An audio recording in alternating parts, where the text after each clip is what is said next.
El cuidado es efectivamente atender las necesidades cotidianas de niños, niñas, personas mayores, dependientes, personas con alguna discapacidad, personas que no pueden cuidarse a sí mismas. Así entendemos el cuidado, como una tarea cotidiana necesaria para poder existir, para la existencia misma. Y ese cuidado en nuestra región de América Latina y el Caribe es mayoritariamente realizado hoy por mujeres de manera no remunerada y dentro de los hogares. Y cuando no se da dentro de los hogares, que se da bajo la forma de trabajo doméstico remunerado, es también realizado por mujeres de manera remunerada y generalmente en condiciones que no son las mejores en términos de sus derechos laborales. Por eso decimos que el cuidado en América Latina es esencialmente familiar, femenino y no remunerado. Y eso es lo que queremos modificar la división sexual del trabajo para que ese cuidado se redistribuya, primero entre varones y mujeres, pero además entre los sectores que proveen bienestar, entre los sectores que proveen ese bienestar individual y social, que son el Estado, el mercado, los hogares y las comunidades.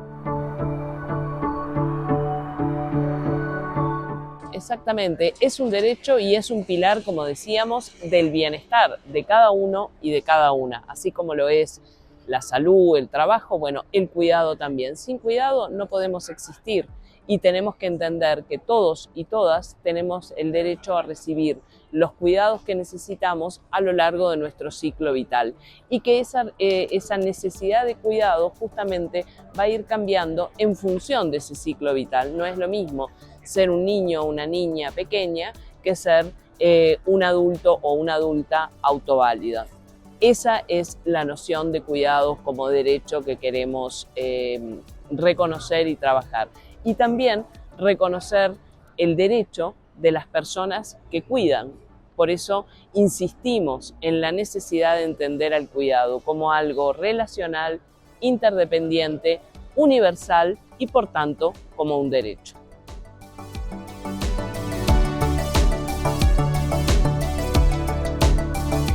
A nivel micro, a nivel de lo que pueden ser los vínculos de cada uno de nosotros, de nosotras, tenemos que trabajar en una política de redistribución, de entender que estos temas son de todos y de todas, y no solamente de las mujeres. Y eso son pequeñas negociaciones cotidianas que son muy importantes en términos asociados, sumados, como transformación cultural, que rompa el estereotipo de que quienes cuidan son las mujeres. Los varones también pueden cuidar, pero ese es el nivel micro. A nivel macro, en realidad de lo que estamos hablando es que si el cuidado es un derecho y el cuidado es, por lo tanto, un derecho universal para todos y todas, el Estado tiene una responsabilidad, tiene la responsabilidad de garantizar el ejercicio de ese derecho. Que tú, que yo, que todos y todas, efectivamente se puede avanzar en hacer efectivo ese derecho y no que la efectivización del derecho esté condicionada por si soy mujer o soy varón, si vivo en la ciudad o en el medio rural, si tengo recursos o no tengo recursos, si tengo educación o no tengo educación.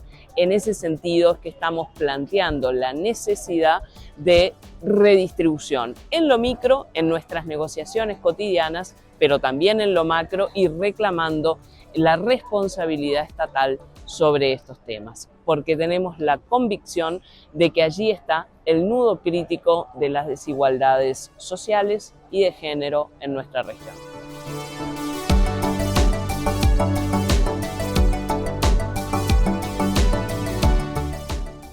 Bueno, la pandemia yo siempre digo que tuvo una externalidad positiva y es que a quien no quería ver la importancia del cuidado, bueno, esa importancia le estalló en su cara, ¿verdad? De un día para el otro, con el cambio profundo que tuvimos en nuestra vida cotidiana, este tema, aún para los ciegos, se impuso.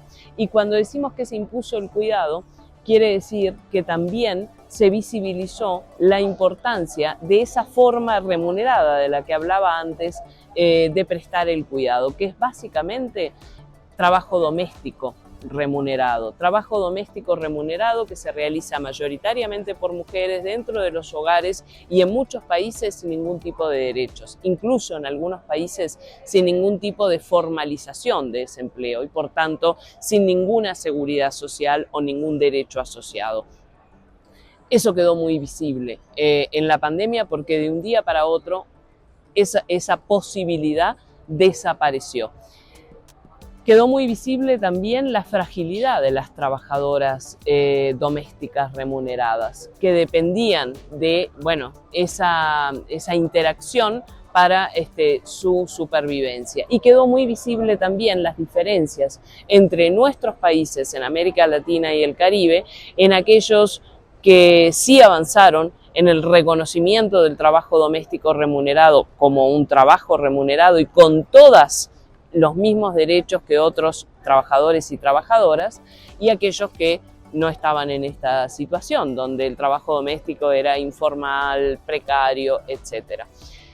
Creo que tenemos que entender la importancia de ese sector, que además es el sector junto a los servicios que emplea mayor cantidad de mujeres en América Latina y el Caribe, la importancia para la vida de todos y de todas, y la importancia también económica de ese sector en nuestros países. Creo que eso nos lo mostró la pandemia con mucha claridad.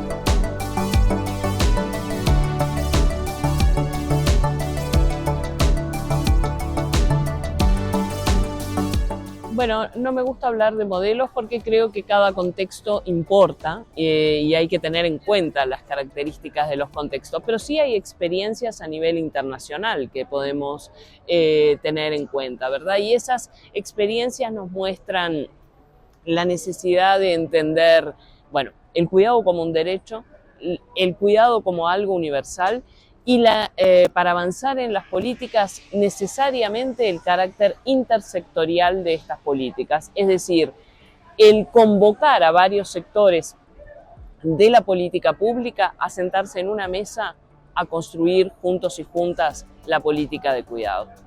En términos del Estado, también hay algunas lecciones que se pueden aprender de la experiencia internacional en esa convocatoria amplia a la construcción colectiva de las políticas de cuidado. La primera es entender que tenemos que construir un lenguaje común. ¿De qué hablamos cuando hablamos de cuidados? Capaz que no estamos hablando todos y todas de lo mismo.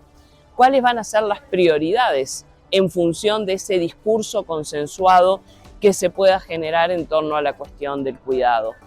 ¿Cómo abordamos el desafío intrínseco de la universalidad de manera que sea, digamos, que realmente se pueda lograr, que no quede siempre como una declaración de intereses?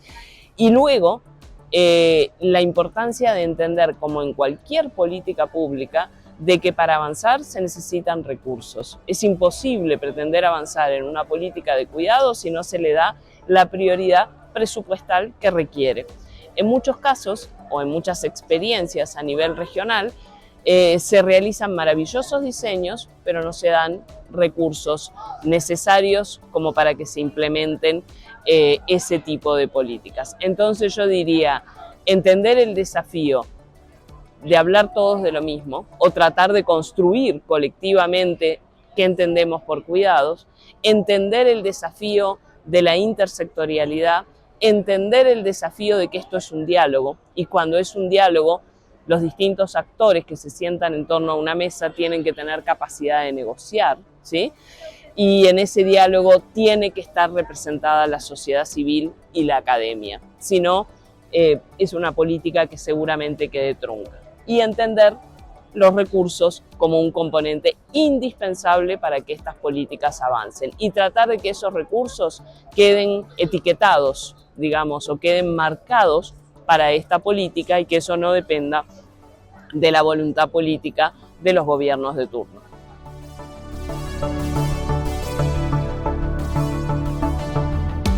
Sí, el elemento más esperanzador es que esto dejó de estar en la agenda privada para estar en la agenda pública. Antes este era un tema puertas adentro, cada una de nosotras se arreglaba como podía, hoy está en la agenda pública y para eso suele no haber marcha atrás, es decir, una vez que ingresa a la agenda pública. El segundo elemento esperanzador es que 15 países de nuestra región están discutiendo este tema. Es decir, logramos entender que por aquí pasa una de las dimensiones centrales de la igualdad. Y cuando eso se entiende colectivamente, no de manera individual, sino colectivamente, bueno, ese es el avance más significativo. Y sin duda que, bueno, lo que está ocurriendo aquí en Colombia y en Antioquia va en esa dirección.